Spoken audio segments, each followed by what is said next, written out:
Fala pessoal, tudo bom? Vim aqui contar um pouquinho da história do forró para vocês, que surgiu ali por volta de 1850, 1870, pelo pai do Luiz Gonzaga, né, e família, né, deles que já era da música, né, e o famoso Januário, né, e aí depois nascia Luiz Gonzaga em 1912 e nessa mesma data, 1912, teve um teatro que chamava Forró na Roça, né, então dizem que foi por aí que surgiu o termo forró. Na verdade, antes eles já chamavam de forró bodó, né? E antes ainda, muita gente falava que o termo forró veio dos ingleses, por conta das ferrovias, ali por conta de 1850, 1870, o pessoal estava na construção das ferrovias, os ingleses tinham um termo que eles chamavam de for out, que era para todos, mas na verdade muita gente não acredita nisso, isso é meio que uma lenda. A gente acredita mesmo que surgiu do termo forró, até porque o Januário já tocava forró, tá bom? E também tem outros relatos que falam que o Januário, ele numa noite, ele gritou "Viva o forró!" E aí a partir daí o pessoal começou a cultuar o forró pelo Nordeste afora, né? E o termo pé de serra, né, pessoal, que é um termo muito... Os termos do forró é muito interessante, né? O termo pé de serra, muita gente não sabe de onde surgiu. Surgiu realmente de uma serra, né? Serra do Araripe, né, em Pernambuco. Então, eles dançavam forró, eles tinham os bailes de forró embaixo dessa serra, então ficou, vamos lá dançar um pé de serra, vamos lá dançar no pé da serra. Assim como aconteceu com a gafieira, né? Que o pessoal ia dançar nos bailes da gafieira e aí depois virou o samba de gafieira, né? Só para vocês contextualizar aí um pouquinho, tá bom? E aí tem aqueles termos também, né, que o pessoal chama de risca-faca e muita gente acha que é um lugar de briga, lá é o risca-faca. Não, o termo risca-faca surgiu porque o pessoal trabalhava com facão e depois do trabalho eles colocavam o facão na cintura e ia para os forró, só que eles dançavam com o facão na cintura e o facão ficava arrastando no chão e ficava riscando o chão, por isso que o termo risca-faca, né? E na verdade não chegava a riscar muito porque era chão de terra, né? Tanto é que eles jogavam água para a poeira não levantar, né? Então tem esses termos, essas curiosidades bem interessantes do forró, bem legal.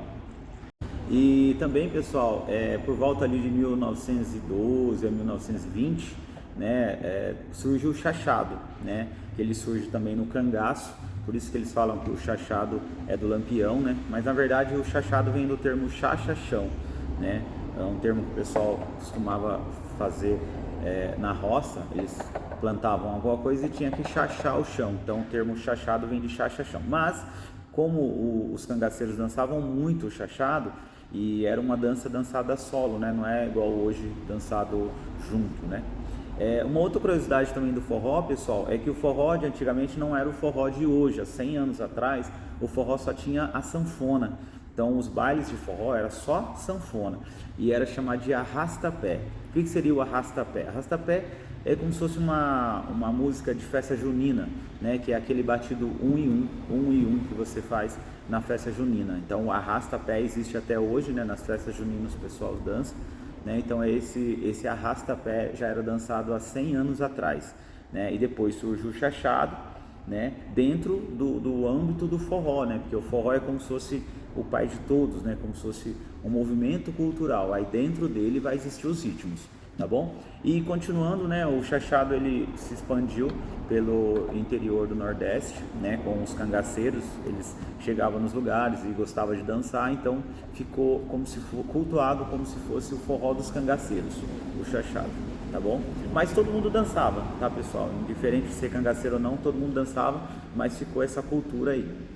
Aí por volta ali de 1940, 1950, veio o estouro do Luiz Gonzaga, né, o nosso rei do Baião, né? Por que o Luiz Gonzaga ficou tão importante assim? Porque o Luiz Gonzaga ele conseguiu instituir os 3 instrumentos mais importantes do forró, que até então era só a sanfona, né? Inclusive até hoje existe bailes só de sanfona em algum interior do Brasil. Eu já rodei por aí e já vi bailes só de sanfona, onde as pessoas ficam sentadas nas cadeiras em volta e aí fica um sanfoneiro tocando e você entra no salão com alguém e fica dançando e as cadeiras em volta. É bem interessante, pessoal. Se vocês um dia forem num baile assim, vocês vão ver que é um baile que já dura aí por volta de 200 anos, né? Então é bem antigo. Continuando. Então assim, o Luiz Gonzaga ele instituiu, né, o trio, que é o triângulo, a sanfona e a zabumba, que é bem interessante. E ele instituiu também até o lado, né? Interessante isso, porque às vezes a pessoa vai tocar uma sanfona, ela tem que ter o lado certo da zabumba e o lado certo do triângulo, que um lado é o grave e o outro lado é o agudo. Então do lado esquerdo fica a zabumba e do lado direito fica o triângulo, para o som ficar mais harmonioso, tá? Então quando você vai tocar um forró, você vai perceber isso daí, né? Que foi o Luiz Gonzaga que instituiu para ficar mais fácil o ambiente do forró, para as pessoas escutarem melhor, tá bom? Bom, pessoal, aí vem os anos 60, né? Os anos 60 também teve grandes músicos também, Elba Ramalho, Jackson do Pandeiro, o famoso Genival Lacerda, né? Então teve grandes músicos também que difundiram o forró. Só que foi mais para o lado do Nordeste, porque os anos 60 foi bem difícil, porque o lado Sudeste tinha essa levada mais da MPB e do, vamos dizer assim, da Jovem Guarda, né? Então a Jovem Guarda ela tomava conta da televisão, então o sertanejo não entrava, tá? Isso era tabu, o sertanejo não entrava e também o forró também não entrava, né? Então o forró ficou mais pro lado do Nordeste até os anos 70, depois que começou a entrar, né? Depois veio falando um pouco do sertanejo, né? Estão em Chororó, que conseguiu quebrar essa barreira e conseguiu mostrar que o sertanejo, o forró também deveria ter relevância, né? Então é muito interessante essa história, que às vezes as pessoas acham por que na Jovem Guarda o Luiz Gonzaga não tinha participação, porque eles não deixavam entrar, tá, pessoal? Então era só o pessoal da Jovem Guarda mesmo, e era aquela levada mais puxada pro rock. Então eles queriam mais, vamos dizer assim, americanizar um pouco o nosso lado sudeste aqui, tá bom? Mas pro lado nordeste o forró dominava, tá? Luiz Gonzaga sempre foi o rei do baião e rei do forró. Aí veio os anos 70, onde o forró ganhou mais força, veio os instrumentos eletrônicos, né? Veio teclado, guitarra, outros instrumentos, e o forró começou a ganhar mais força. Anos 80 também, mesma pegada, e veio também nos anos 90 o forró eletrônico, né? Com as bandas Mastruz com Leite, outras bandas famosas da época, né? Cavalo de Pau, né? E aí nos anos 2000, por volta ali de final dos anos 90, né, 90, 2000, veio os movimentos universitários, né, com o forró universitário. Por causa das universidades, eles promoviam bailes e com os universitários, e aí ficou forró universitário, que foi uma tendência, né, na verdade, não é nem um ritmo, a gente chama de tendência, né? Então os ritmos do baião, do shot, desses ritmos sim é um ritmo, mas o universitário é uma tendência. Assim como o shot, né, que lá nos anos 50 se instituiu o shot pelos alemães, né? O shot é uma palavra que veio dos alemães, por isso que até hoje o shot é dançado com músicas mais românticas, né? Que o shot veio o termo de músicas românticas, né? Diferente do universitário, que já são músicas mais alegres, né?